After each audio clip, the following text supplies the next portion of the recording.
Hi everyone. So in this video, we're going to get into some of the common errors that we make as human beings that can affect our ability to make good decisions. And so the first concept that the book introduces us to is this idea of the term called heuristics. And we might think of heuristics as rules of thumb. So if you've heard of the term rules of thumb, it's the idea that you just kind of get a good estimate, you're kind of measuring something and you can just go, oh yeah, it's about that big or that long. Or if you want to see which direction the wind's blowing, you can just hold your thumb up in the air and whichever side of your thumb it hits first is like, yep, the wind's coming from that direction. And so it's let's call it a fairly crude approach and a near enough is good enough approach. And we use it's a way of approaching decision making by having kind of big chunks, just kind of going, yeah, that's pretty close, let's just go with that. Rather than that more systematic, rational and more refined approach that we looked at in the last example, in the last video, where we went through those 8 different steps and where we were starting to try and identify what are our criteria so that we're making a very rational and reasoned decision. And part of the reason that we might engage in that kind of process is to try and eliminate some of the what we call cognitive biases, cognitive meaning thinking biases that come in just because of the nature of humans being humans and the way that our brains work. So I like to think of these cognitive biases as like bugs in our human operating system. And so they're things that creep in as like glitches when we're trying to understand or evaluate a particular situation. And so sometimes we can be aware of our biases. So for example, if we're really mad Collingwood football team supporters, then whatever Collingwood does, we're probably going to think is pretty great. We're going to be more likely to think that they're going to win a match than if we don't follow our team. And so we might be aware that, yeah, we're pretty dyed in the wool or we're pretty biased towards that football team.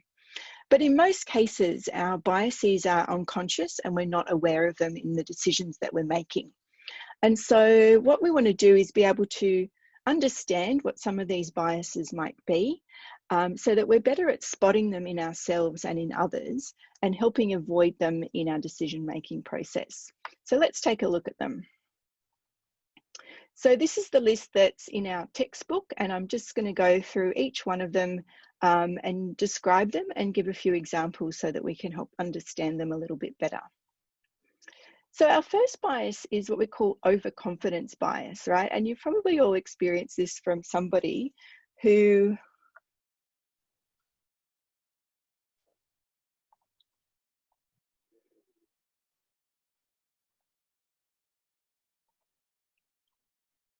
So the first bias we're going to look at is called overconfidence bias. And you've probably all got that one friend, right? The person that knows everything and thinks they've got the answers to everything. But this happens to all of us at some time or another.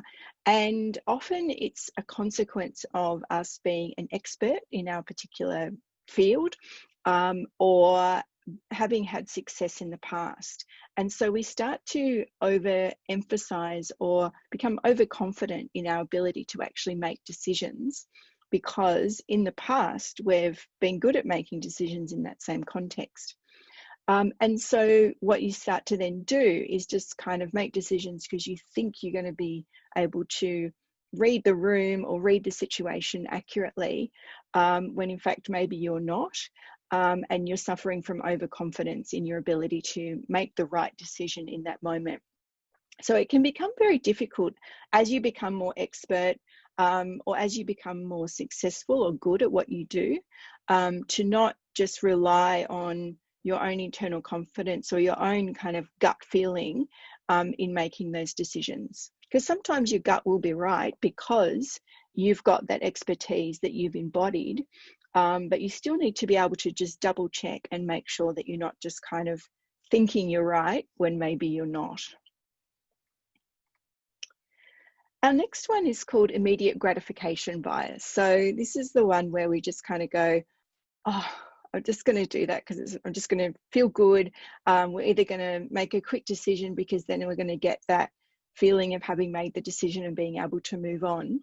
So it's where we're going to make the decision just for the purpose of those quick gains, or perhaps to avoid some immediate cost, right? So a classic example of this is where you're at the supermarket checkout or a shop or something, and your kid is like pestering you for lollies, and you give in because it's going to shut the kid up. The kid's going to be happy, and they're not going to start screaming and having a tantrum, and you're not going to have to deal with that. And this happens a lot, right, in the real world, where we might have someone who will go to you for a decision, and they'll just want to make the decision on the spot just to get it done, and thanks, see you later. And so we need to avoid this temptation to kind of just make the snap decision, so that we can just move on or keep going, because we may be actually creating more problems that we've then got to fix down the track, or we might be leaving on the table a better option. Our next bias is what we call an anchoring effect. So as the name suggests, it's this idea that something gets then just, there's this kind of weight attached to an idea that gets anchored, and then it's hard to move from that anchored idea. And this happens where we find out something. So this might happen where, say, if there's a conflict, right? So if you've got kids, one kid comes up and says, "Mom, he hit me," or whatever. And so you believe that. And then the next kid comes up and says, "No, I didn't. He hit me first." And so because the first one you heard has anchored your thinking, you might be less inclined to believe the next child. And so this happens quite a lot in business, where you get a piece of information, and then if you get some information that conflicts with that, it's much harder to change your mind to agree with that second piece of information than if you hadn't received the first piece of information, and then in vice versa. Yeah. So we've always got to be kind of evaluating the information based on its own merit, and be careful that we're not just taking the first piece of information that we get and then measuring or evaluating the subsequent bits of information in reference to that piece of information that we got first. Our next one is this idea of selective perception. So we would experience this quite often, where, you know, any kind of like racism or misperceptions of people based on something about them is often based on this selective perception. So this is where we're actually distorting our understanding of either the problem or what some of our solution options are, or we might be distorting our understanding or perception of the evaluation because of just any reason, really. It could be just because we already have a particular perception of something. It could be a snap judgment that we just, somebody did, we kind of came to a conclusion about that, and then it's tainted all our future perceptions of them. There's any number of ways that this can play out. And so we often need to be really stepping back and making sure that we're not perceiving whatever the decision we're trying to make through some kind of lens. Yep, and that we're dealing in a fairly rational and stepped back way, so fairly objectively.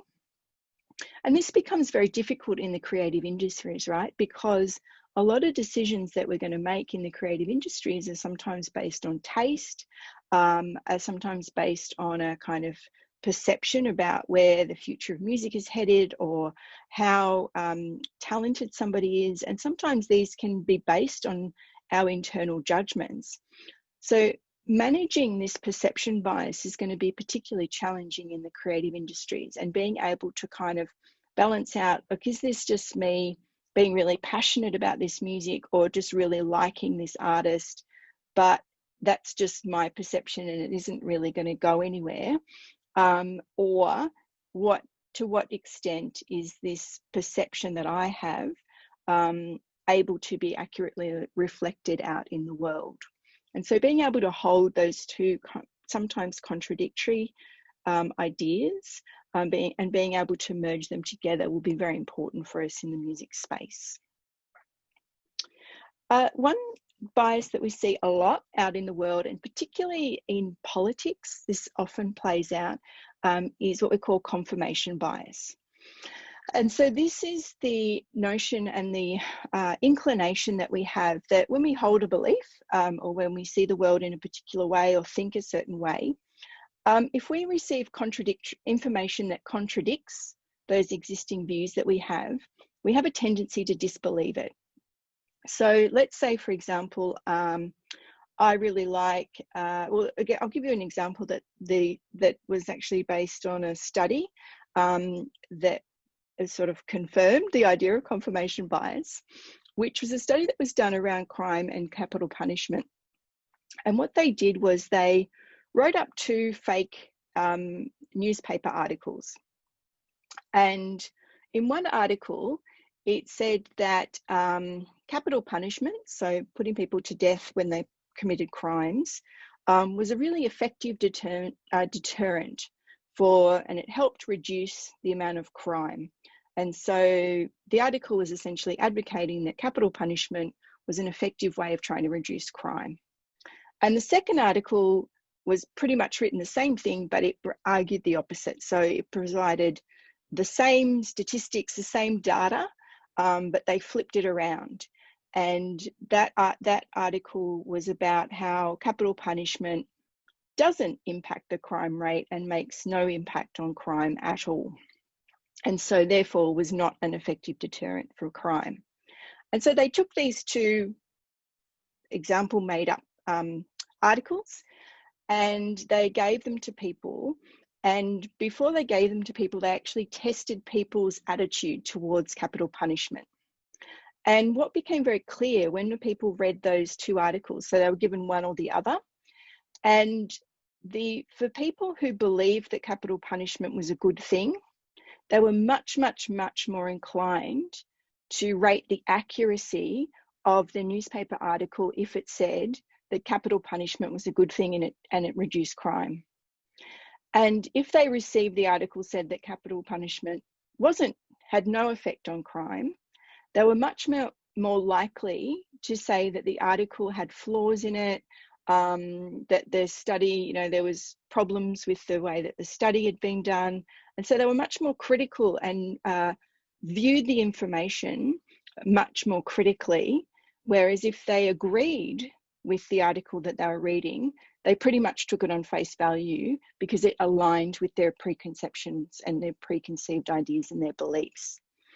And so you'll see this play out in politics all the time when different policies come up, depending on people's ideas on that issue. Whatever facts and stats or studies that come out or evidence that comes out that's related to that issue, people will tend to believe or disbelieve it much more readily if it aligns or doesn't with the views that they have on that issue. So this is when you'll start to see it all over the place now that you understand it. And so if we're managers, we need to be really careful that we're not, anytime we're trying to make a decision, say with the car example that we were playing with in the first video, if we've grown up and, our family's always had Ford cars, we might not even be aware of it, or maybe we will be, that we have this sort of idea that Ford cars are really good. We grew up with them, so we kind of have embodied this idea that Ford cars are good and reliable and all the rest of it. And so that may, anytime we get information, if we're going to buy a car, if we start to see that evidence that Ford cars aren't as good as others, we might sort of go, oh yeah, but maybe those reports were produced by Nissan and they're not, they're just trying to say that their cars are better than Ford, but they're not really. So we need to be able to be careful about how we evaluate information. One, to make sure that the information we're evaluating has validity to it, but also that we're not undermining the validity because of confirmation bias. So our next one is called framing bias. And so as the word suggests, this is, the idea that as we move around, if we've got a frame of reference around how we're perceiving something. And so depending on our perspective, so if we're thinking about a frame as like a window frame, if we look through different windows in our house, we're going to get a different view. And so depending on how information is presented to us, it can actually distort our perceptions because of the way that we're looking at the information. So examples of this, so there's been studies done that find, and I'll just put it to you guys. So if you went and bought some condoms, if the condom said it was 95% effective, would you be more likely to buy that condom if it said that, or if it said that it had a 5% failure rate? It's actually exactly the same information. It's just framed up differently. It's around 95% effective or 5% failure. And similarly, if you were going to buy a packet of biscuits, would you be more likely to buy a packet of biscuits that said it was 80% fat-free, or would you be more likely to pick up the biscuits that said they contained 20% fat? They're exactly the same biscuits with exactly the same fat content. It's just the way that information is framed as either 80% fat-free or 20% fat. And it completely shifts our perception of the products. And in most cases, with those two examples, people are much more likely to pick the second option. So pick the first option, because the framing is in a much more positive light. And so people then go, oh, that sounds really good, I'll get that. Whereas 5% failure rate in a condom, that doesn't sound very good. And 20% fat biscuit, oh, that sounds gross. And another way of framing up something is just the word sale. Yeah, so you've probably all experienced this, where you're walking through a shop and you see the sale rack or something, and it draws your attention, and you kind of get this perception of, I'm going to get a bargain if I buy this, and I'm sure we've all done that thing where we've come home and we've said, look, I bought this thing and I saved 50%, rather than the fact that you've spent X dollars that you probably wouldn't have spent otherwise if you didn't perceive and have this framing thing that you were getting a bargain as a consequence of the sale idea. So then our next bias is what we call availability bias. So this is where we use information that either comes to mind quickly or is readily available. So something that either might be right in front of us at the time, we go, great, yep, that's good information, as opposed to information that we would either have to go and find, or if we can recall information easily, we tend to think that it's more important than if that information is harder for us to recall. And so examples of this that you might see out in the world are you'll have somebody who might piss you off the last time you saw them. And so you start to get this perception of them that, oh yeah, they're all right. Whereas if you call to mind all the experiences that you'd had with that person over time, and sort of weighed them up and balanced them out, you might kind of go, oh, actually, they're a pretty decent person. Yep. And so we start to have this idea, and it happens a lot when people break up with somebody. So they've had this, they've been with somebody they've been crazy in love with for 8 years, and they've been wonderful, and they've had all this wonderful relationship together. And then one bad thing happens and they break up, and then all of a sudden that person is just terrible and were never any good. And so it's based on that last experience that they had, that they kind of dismiss all the good things that have happened with that person in the past. And we also see this in the real world, out in the workforce, where you'll have a situation where a manager will they need to delegate a task to somebody, and they'll just go, I'll give it to whoever. And it's the first person they think of. And often that's because they're someone that they assume or believe to be reliable and good. And so they just go, yep, get them to do it, rather than trying to work out, well, who's actually the best person for this job, who has the most availability, or having that kind of more big picture, rounded view of what's the best decision to make in this moment, it's the first thing that comes to mind that they will go with. So representation bias is what happens when we make decisions where we work off an assumption that there's a similarity between this situation and a previous situation, or our understanding of a different situation. And so some examples where we might see this is, say, if someone leaves the company and then they're replaced with somebody else, we might just kind of work off the assumption that the new person in the job is going to perform in a similar way, have similar approach to the job as the person who was in the job last, right? So because of the job that they're holding, there's this similarity, and so we're going to make assumptions about how those two individuals would perform in that job. Another example from the music industry is that we might kind of, if we're building up a management company, say, and we have a particular band, and then we are working with that band and they've got this fan base, and we really like that band, and then there's a different band that we really like and we think that they're kind of similar to the first band, then we might make the assumption that the audience that likes that first band is going to like the second band. But will they? Maybe they will, maybe they won't. And so we've got to be really careful about making those kinds of assumptions just because of the similarities that exist between those two different entities, or those two different situations, that just because they're similar doesn't mean that the outcomes or the things associated with them are going to be the same. Our next one is the idea of randomness bias. So this is where we actually start to see meaning in meaningless info. So this is where you kind of start to see patterns where no patterns exist. And this happens all the time. Humans are sense-making animals, and we like to try and understand the reason that things happen, and we like to try and make sense of what's happening. And so this starts to happen as well, and it kind of plays into our overconfidence bias, where we start to, things might just have happened, but we start to think that we're the reason that those things happen, and we see a much more bigger role of how much we had a say in that situation, either succeeding or failing. And so sometimes something will just be a coincidence, and I'm sure we've all had this experience of something being a coincidence or just randomly happening, and we'll sort of see a reason for it.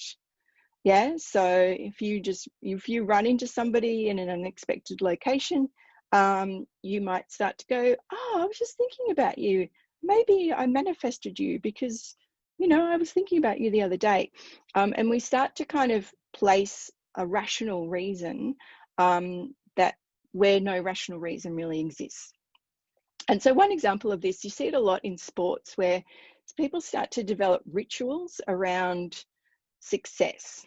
So different sports people might have, their lucky headband or their lucky socks that because they won the grand final wearing those socks now mean that if I don't wear those socks, we're not going to win. Or you might have a business person who secures a really good deal, and they're wearing a particular tie, and so now they think, yeah, this is my lucky tie, and so I've got to wear this tie to all my future business meetings. And we do this in much more subtle ways, where we start to think that certain behaviors that we do influence the outcome of events. And so we need to be very cautious about this, that we're not kind of just bringing in a randomness bias. And then what can happen is then if you don't succeed, you try and attribute it to something that was within your control when perhaps it wasn't. So our next one is the idea of sunk costs. So this is the idea that often what we do, and I'm sure you've all had this experience in some way, shape or form, where you've invested in something and it's not working out, and you just keep going with it. So either spending more money, more resources, more time on this thing because you've already spent so much on it, your inclination is to keep going rather than cut your losses and lose everything that you've invested. Yeah. And so we see this, for example, in situations like in workplaces where if you're a manager and you've got an employee who's not been performing very well and you've been doing work to coach them or improve them or to get them back up to speed, and they still continue to underperform, because you've now invested, you might find yourself continuing to just keep investing more and more and more in that person because of the sunk cost bias, as opposed to reaching a point where you go, okay, this isn't working and it's unlikely to work, and so I now need to either step out or move this person on, because I'm going to continue to pour more and more and more into this person, and I'm not going to get a result as a consequence of it. And I'm sure you've all had hobbies or projects or just different things that you've either done in your life or you've seen other people. Your relationships is often a good one, where you see a friend and they're in a dud relationship and you know it's not going anywhere, but they just seem unwilling to leave that relationship because they've put so much into it. And so they just keep going thinking that it's going to get better, even though you know that it's not. And this happens a lot in business as well, where we invest resources in something. So say if we really believe in an artist, we take them on, the artist doesn't go anywhere, and we just keep going because we just keep thinking, oh, they're just about to turn a corner, they're just about to turn a corner. And being able to really judge, are we just working with a sunk cost problem here, or is there really likelihood that this is going to move towards success, can be really tricky. But we just need to be aware that potentially we're dealing with a sunk cost problem. So another bias that is very common and very human is self-serving bias. And so this is where we're making choices, or we're perceiving situations or perceiving our decision options based on what makes you look good or what benefits you, rather than what's actually the best option. Yeah.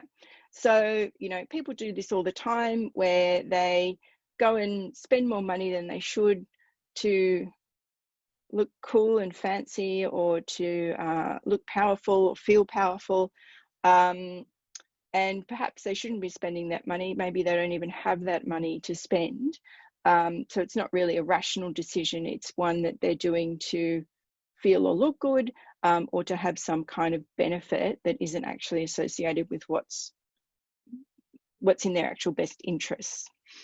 And you also see this with some people who are very quick to take credit for the success of something. So if something goes right, they're like, oh yeah, I did that. Yeah, that was me. I was responsible for that. I did this and this and this. But if it doesn't work, oh no, I didn't have anything to do with that. And so we've got to always be a bit careful about, are we actually making choices in the best interests of whose interests we need to be making those choices for, or are we just trying to make it easier on ourselves or to benefit ourselves? And so then our last one is this bias that we call hindsight bias. Again, we do this all the time, and you will see it a lot. You'll often see politicians do it, which is that after the fact, we are very good at saying that, oh yeah, I knew that would happen. I knew that would happen. When in fact you had no idea, and you might have been able to predict it, but in a lot of cases, it's where the events were actually due to chance, but then people are perceiving that they think they could see what was coming and what would happen. Yeah. And so you see this a lot in sports, where, you know, people watch at the end of a sporting match, they turn around and they go, oh, I knew Balmain would win, whereas at the beginning they could have flipped a coin to know whether that team would win or not, and they couldn't really have known that team would win. They're just saying it in retrospect. And so we see this a bit where we have projects in workplaces, or things that happen or things we're trying to achieve, and then based on the outcome, so if it's a big success, you'll have people go, yeah, I knew it was going to work. That was, yeah, I could see it all along. It was exactly, and they'll say, yeah, back then, you know, this was going good and I could see that this was the right person, and blah, blah, blah. And they'll come up with all this kind of information that's like, yeah, I knew this was going to work. Or the reverse, right? So if it's a failure, they'll go, oh yeah, that was never going to work. Never, you know, could have seen that a mile off. And this is, so we've again got to take these kinds of comments lightly, and see them for what they are, and acknowledge that these are just kind of people being human, and navigate them in accordance with that.